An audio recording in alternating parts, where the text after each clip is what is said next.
చాలా బాగుంది కానీ రేటే కాస్త ఎక్కువ. మీ దగ్గర ఎప్పుడు డబ్బులు తీసుకున్నావు?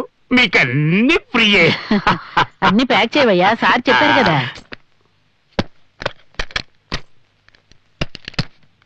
నగలు కొన్నావా? వాటికి డబ్బు ఎక్కడి నుంచి వచ్చింది? ఫ్రీగా వచ్చాయి. ఫ్రీగా వచ్చాయా? ఎవరిచ్చారు? కేకే జ్యువెలర్స్. ఎందుకు? కారణం లేకుండా ఇస్తాడా? ఆ కొట్టు అతనికి ఒక అమ్మాయి ఉంది. ఆ అమ్మాయిని మన కృష్ణకి ఇవ్వాలని ఆశపడుతున్నాడు. పెద్ద మ్యూజిక్ డైరెక్టర్ గారి అబ్బాయి కదా, అల్లుణ్ణి చేసుకోవాలనుకుంటున్నాడు. కృష్ణను ఒప్పించడం నా బాధ్యతని చెప్పాను. అందుకే మన బీరువా నింపుతున్నాడు నగలతోటి. ఇది తప్పు కదమ్మా. ఏది తప్పు? దొంగతనాలు చేశానా? రాజకీయ నాయకురాలాగా ముడుపులు అందుకుంటున్నాను, అది తప్ప. సార్ స్టూడియోకేగా? లేదబ్బాయ్, కేకే జ్యువెలర్స్ వెళ్ళాలి. అమీర్పేట వెళ్ళు. అలాగే ముందు జానకి వాళ్ళ కాలేజీకి వెళ్ళు, పోతూ జానకిని తీసుకెళ్దాం. జానకి ఎందుకండి?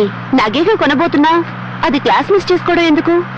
ఇచ్చాడు లంచ్ టైమే కదా, తీసుకెళ్ళి ఒక గంటలో తిరిగి తీసుకొచ్చి వదిలేద్దాం. సార్ అమ్మాయి గారు కాలేజ్ అబిట్స్ లో కేకే జ్యువెలర్స్ అమీర్పేటలో ట్రాఫిక్ కూడా చాలా ఎక్కువగా ఉంది. ఒక గంటలో తీసుకెళ్ళి అమ్మాయి గారిని వదలేము, అందుకని కేకే జ్యువెలర్స్ కి వెళ్ళిపోనా? నాకు తెలుసు కాలేజ్కి అంటే ఖచ్చితంగా కాలేజ్కే వెళ్ళాలంటారు. అవును వెళ్ళు. ఎందుకు ఆపావు? ఎందుకు ఈ బండి ఆగిపోయింది? అమ్మాయి గారు కాలేజ్ ఎక్కడం కారు కూడా నచ్చలేదు అనుకుంటా, అందుకే బ్రేక్ డౌన్ అయింది. దిగి ఏమైందో చూడు. అలాగే సార్.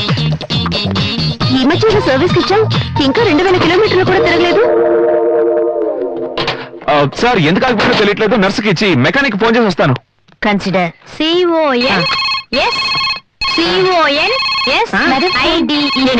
చెప్పానా? నేను లేచి వెళ్ళి తీయలేను కదా, నువ్వు వెళితి compound hello hello hello Janaki, నేను కృష్ణ మాట్లాడుతున్నాను. ముంబై నుంచి రాముడా?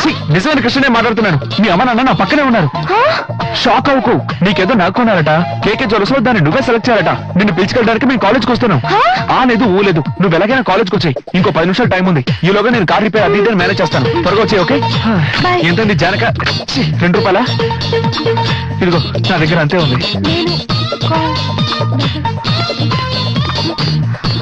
సార్ ఇంకో 5 నిమిషాల మెకానిక్ వస్తా అన్నాడు. OUND. నీకు ఫోనా? ఎవరు?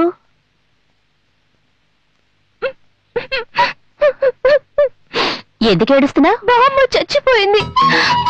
చిన్న వయసు. బామ్మ అంటున్నావు, చిన్న వయసు అంటావేంటి? అదే నా చిన్న వయసులో పోయింది అని. సరే సరే, ఇక్కడే నుంచి ఏడుస్తుంటే ఎలా? బయలుదేరు. COMPOUND. సివిలైజేషన్. CIVILIZATION. సివిలైజేషన్. ఏడుస్తూ వెళుతోంది. వాళ్ళ బామ్మ చనిపోయిందట. పాపం, చిన్న వయసు. పరామర్శకు వెళ్తున్నారా? నేను ఈ ఇంట్లోనే ఎక్కడికి వెళ్ళలేకపోతున్నాను. అక్కడికి ఎలా వెళ్ళగలను? సరే నేను వెళ్ళొస్తాను. నేనే వెళ్ళడం లేదు. చావింటికి మీరెందుకు వెళ్ళడం? చావింటికా? అమీర్పేట కేకే జ్యువెలర్స్ కి వెళ్తున్నానండి.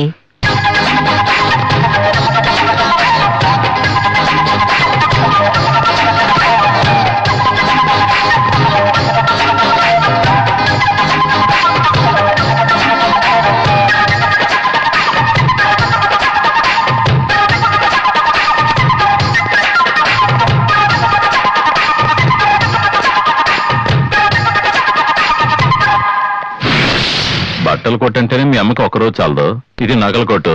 నాకంత ఓపిక లేదు. ఏంటయ్యా? సార్ ఒక ఆటోగ్రాఫ్ సార్. సరే మీరు వెళ్ళి సెలెక్ట్ చేసుకోండి, నేను ఇక్కడే ఉంటాను. సరే రా. గార్నెట్ బ్యాంగిల్స్ ఉన్నాయేమో చూద్దాం. ఏమింది అయ్యో అంటున్నా?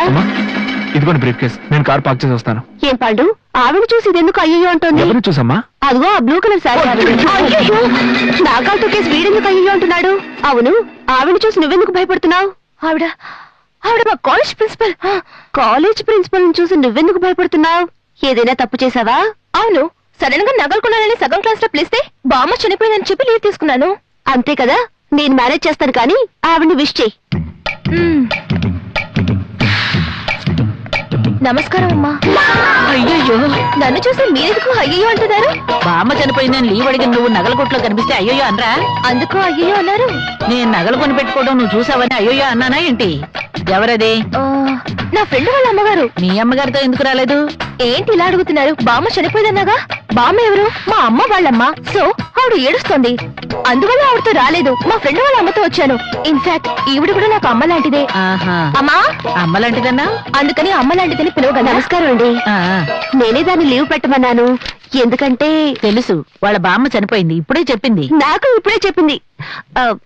బామ్మ చనిపోతే ఇలా నగల షాపుకి ఎందుకు వచ్చారు అని మీరు అడగొచ్చు. లేదు, నేను అడగట్లేదు. మీరు అడగకపోయినా మేము చెప్పాలి కదా, అది మా బాధ్యత. మేడం, నన్ను ఎత్తుకుని పెంచిన బామ్మ చనిపోయింది. ఆవిడ తల దగ్గర పెట్టడానికి కుందులు కొనడానికి వచ్చాను. చనిపోయిన ఆవిడ నిన్ను అడిగిందా? ఆవిడ అడగకపోయినా తల దగ్గర పెట్టాలి. మీరు చచ్చిపోయినా పెడతారు, ఆ? నేను పోయినా కూడా. సరే గాని మేడం, ఆ? అమ్మాయి ఎలాంటిది? అమ్మాయి అంటే? మేడం, నా గురించి. ఓ, ఈ పిల్ల చాలా మంచి పిల్ల. కరెక్ట్ టైంకి డ్యూటీకి వస్తుంది. డ్యూటీనా? డ్యూటీ అంటే బాధ్యత. డ్రైవర్ కి కార్ డ్రైవ్ చేయడం బాధ్యత. అలాగా, డ్రైవర్ ఎందుకని జ్ఞాపకం వచ్చింది, వెళ్ళి డ్రైవర్ ని పిలు. ఇరుక్కురా జానకి, ఏదో మాట నర్స్ కంటే వెంటనే డ్రైవర్ ని పిలవాలా? నర్స్ కి పేషెంట్స్ ని చూసుకోవడం డ్యూటీ, స్టూడెంట్ కి చదువుకోవడం డ్యూటీ. ఎవరికి ఏ డ్యూటీ కావాలో తీసుకోండి. సరే గాని మేడం, అమ్మాయి ఎలా చదువుతుంది? డ్యూటీలో చాలా కరెక్ట్. ఆవు అంటే డ్యూటీ డ్యూటీ అంటూ బాధ్యత మీదే ఉన్నారు. బాధ్యత తర్వాత నిజాయితీగా ఉండడం. అది కాదండి, పోయిన వారం కూడా తను ఏదో టెస్ట్ సరిగ్గా రాయలేదని బాధపడింది. నాకు తెలిసినంత వరకు టెస్టులన్నీ బాగానే చేస్తుంది. ఆ తర్వాత అవి కరెక్టా కాదో డాక్టర్ కదా చెప్పాలి. డాక్టరా? డాక్టర్ అనగానే డాక్టర్ వస్తుంది. ఏంటి ఇలా వచ్చారు? ఫస్ట్ టైం నగల కోసమని కరెక్ట్ గా నగల షాప్కే వచ్చారు, మీరేమో ఇలా వచ్చారేంటని కన్ఫ్యూజ్ చేస్తున్నారు. నీకు ఈ డాక్టర్ తెలుసా? అయ్యయ్యో. నువ్వు ఎక్కడ తేడా కొడుతుంది? డాక్టర్, ఇది మీకు తెలుసా? తెలుసునే. నువ్వు అమ్మాయివా నర్సు? అయ్యో, నర్సు అంటేనే అమ్మాయి, కాంపౌండ్ అంటే అబ్బాయి, నాలాగా ఫుల్ ఫామ్ లో ఉన్నారే. నువ్వు నన్ను కన్ఫ్యూజ్ చేయకు. నువ్వు కళ్యాణి కదా? డాక్టర్, ఇది జానకి. నేను చెప్తానండి, ఇంట్లో జానకి, బయట కళ్యాణి. ఇంట్లో రాముడు, వీధిలో కృష్ణుడు లాగా తేడా కొడుతుంది. ఎవడు మీకు తెలుసా? ఎవరు? మా అమ్మాయి చదివే కాలేజ్ ప్రిన్సిపాల్. కేఆర్బి వియ్యపురాలు ఈవిడ, అందులోనూ 8th క్లాస్ ఫెయిల్. ఈవిడెలా ప్రిన్సిపాల్ అవ్వగలరు? ఎక్కడ తేడా కొడుతుంది? నన్నే కొడుతుంది. నేనే 8th క్లాస్ ఫెయిల్, ఎందుకంటే నన్ను ఇలా ఆడవాళ్ళ ముందు అవమానిస్తారు. ఎప్పుడు ఏ నాకు అడిగినా డబ్బులు అడగకుండానే ఇస్తున్నావు. ఎందుకో మీకే తెలుసు. తెలుసు. నేను ఆ శుభకార్యం గురించి చెప్పనే లేదా? లేదే, చెప్పండి అమ్మా. మీరు నాకు ఫ్రీగా నగలిచ్చినందుకు ఫలితం దక్కింది. మా వియ్యంకుడు మీ అమ్మాయిని తన కోడల్ని చేసుకోవడానికి ఒప్పుకున్నాడు. వచ్చే బుధవారం మీరు మా ఇంటికి రండి మాట్లాడుకోవడానికి. చాలా సంతోషం అమ్మా. అంటే మా అమ్మాయిని మీ అబ్బాయికి చేసుకోవడం ఇష్టమేనన్నమాట. ఏంటి అలా అంటారు? ఇష్టమనే కదా మా విపురాలతో చెప్పి పంపించాను. ఏమా చెప్పలేదా? చెప్పారు. అయినా కూడా ఆడపిల్ల తండ్రిగా నేనే డైరెక్ట్ గా వచ్చి అడగాలి కదా. చాలా థ్యాంక్స్. అందువల్లే నేను బిజీగా ఉన్నాను, తనకేమో కాలు విరిగింది. ఈ సంబంధం కోసం మా వియ్యపురాలు మీ కొట్టు చుట్టూ తిరిగి ఓకే చేసుకొచ్చింది. మీరైనా నేనైనా తనకే థ్యాంక్స్ చెప్పాలి. మేము ఆవిడకి చాలా సార్లు థ్యాంక్స్ చెప్పాం. నేను అందుకండం లేదు. ఈ కాలంలో ఏది ఆశించకుండా ఏదైనా పని చేసి పెట్టారంటే ఎన్నిసార్లు అయినా థ్యాంక్స్ చెప్పొచ్చు. అవును, అసలు ఏది ఆశించకుండా. అవును కదా? అవును, ఈవిడికి ఎన్నో సార్లు థ్యాంక్స్ చెప్పాం, ఇంకా చెప్తాం. అవును, ఆయన ఎవరు చెప్పలేదే? తమ్ముడండి, ఇద్దరు కలిసే బిజినెస్ చేస్తున్నాం. ఇన్ఫాక్ట్ ఈ పెళ్లి విషయంలో నాకంటే వీడే ఎక్కువ సంతోషపడుతున్నాడు. అవునండి, ఇదే జరిగితే మీ కుటుంబం మా అన్నగారి కుటుంబం కలవడే కాదు, ఇంకో కుటుంబం కలుస్తుంది. నేను కళ్యాణ్ గారి గురించి చెప్తున్నాను. నా వైఫ్ కి కళ్యాణ్ గారు బాగా దగ్గర బంధువు. మన 2 కుటుంబాలు కలిసిన తర్వాత ఆయనతో మీరు మాట్లాడాలి కదా, ఏమన్నాయా? అవును కదా, వీళ్ళ పాత గొడవలు ఈ పెళ్లి వల్ల గాలిలో కలిసిపోతాయి. మళ్ళీ ఇద్దరు కలిసి ఒకే పిక్చర్ కి మ్యూజిక్ చేసిన ఆశ్చర్యపడక్కర్లేదు. ఏమంటారు?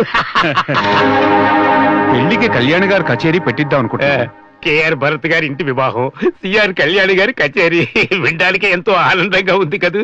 పోతే ఇంకో విషయం, వియ్యంకులు కాబోతున్నాం గనక చెప్తున్నాను. మీరు మంచి మ్యూజిక్ డైరెక్టరే, సిఆర్ కళ్యాణ్ గారు మంచి మ్యూజిక్ డైరెక్టరే. కానీ మీరిద్దరూ కలిసి మ్యూజిక్ చేశారే, భారత్ కళ్యాణ్, ఎటువంటి పాటలు సార్! ఆ కిక్కే వేరు. కళ్యాణ్కి సంబంధించిన ఎవరితోనూ నేను సంబంధం పెట్టుకోను. ఈ విషయంలో మీకు బాధ కలిగించుంటే నన్ను క్షమించండి. ఇదిగో చూడమ్మా, మీరు మంచి ఉద్దేశంతోనే ఈ సంబంధం ఏర్పాటు చేశారు. కానీ ఆ కళ్యాణ్ పేరు వింటేనే నాకు ఒళ్ళంతా కంపరవెత్తుంది.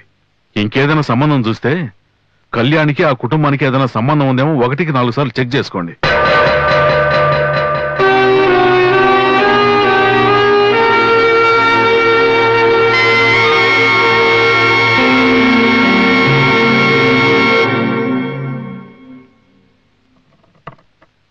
ఈ పెళ్లి ఎలాగో జరగదు కదా, ఆమెకి ఇచ్చిన నగలు వెనక్కి తీసుకుందామా? 1 కాదు 2 కాదు 300 సవర్లన్నా. ఏరా, ఆ నగలని బ్లాక్ మనీతో కొన్నవని ఇన్కమ్ ట్యాక్స్ వాళ్ళకి పట్టించేద్దామా?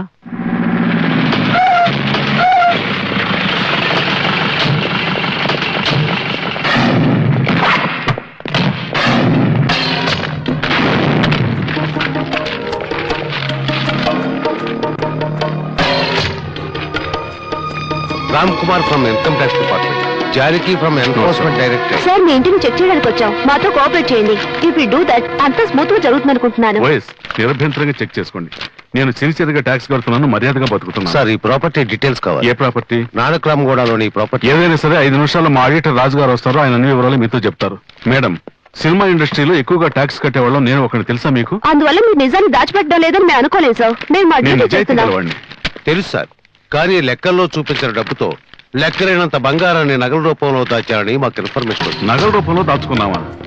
మీరు అనుకున్నట్టుగా ఏమీ లేదు. ఈనాడు సినిమా రంగంలో సింపుల్ గా నగలు పెట్టుకునేది మావిడనని ఎవరిని అడిగినా చెప్తారు. అది మేము చెక్ చేసి నిర్ణయిస్తాం సార్. We will do తెలుసు that. సార్, కానీ మాకు వచ్చిన ఇన్ఫర్మేషన్ అలా ఉంది. ఇన్ఫర్మేషన్ వచ్చింది కనుక వచ్చింటారు. మీకు పూర్తిగా సహకరించే బాధ్యత నాకు.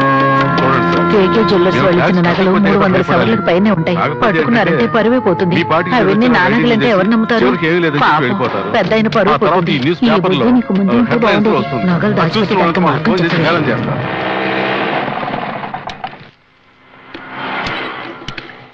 15 రోజులు మెడికల్ లీవ్ పెడదాం ఏంటి అనుకుంటున్నాను. సార్ ఇన్కమ్ ట్యాక్స్ రైడా? పోయా, ఎన్ని సూట్ కేసులు దొరికాయి, ఎన్ని దిళ్లు దొరికాయి సార్? సినిమా వాళ్ళు ఇల్లు కదా. వెళ్ళి నీ పని చూసుకోవయ్యా. సార్ నేను నా పని చూసుకుంటాను సార్. ఒక పత్రికా విలేకరికి ఇంతకు మించిన వేరే పనులే ఉంటాయి సార్. చూస్తూ నించున్నావేంటి?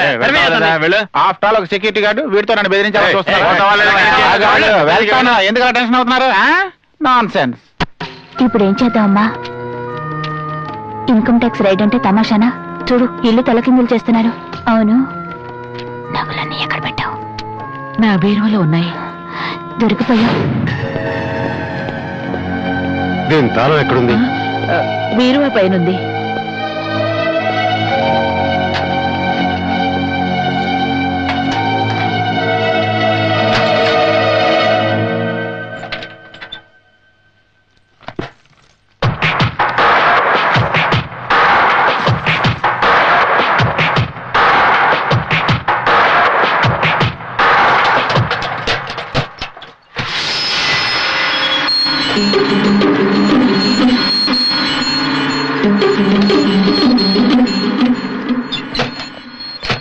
అమ్మా ఎక్కడే?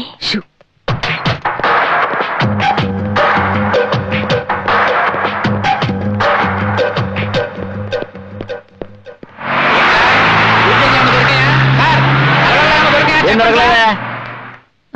ఎక్కడే? నాకేం తెలుసు?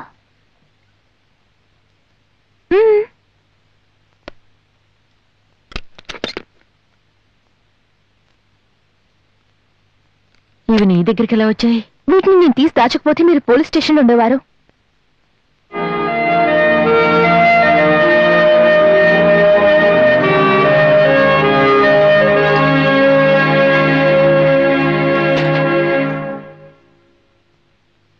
నేను చాలా పెద్ద తప్పు చేశాను. మీ ఆయన ఎంత పెద్ద మ్యూజిక్ డైరెక్టర్, ఆయన పరువుని నన్నెంతో మర్యాదగా గౌరవించి మీ ఇంట్లో ఉంచుకున్నారు. కానీ నేను అల్పురల్లా నగల కాసిపడి చేయకూడని తప్పు చేశాను. జీతానికి పనిచేసే ఈ అమ్మాయికున్న అక్కరు కూడా బియ్యపురాలు నాకు లేకుండా పోయింది. క్షమించమ్మా. అయ్యో మీరు పెద్దవాళ్ళు, నన్ను క్షమించమని. పెద్దదానిగా చెప్తున్నాను. నీ మంచి మనసుకి నువ్వు ఆశపడ్డట్టే పెళ్లి జరుగుతుంది.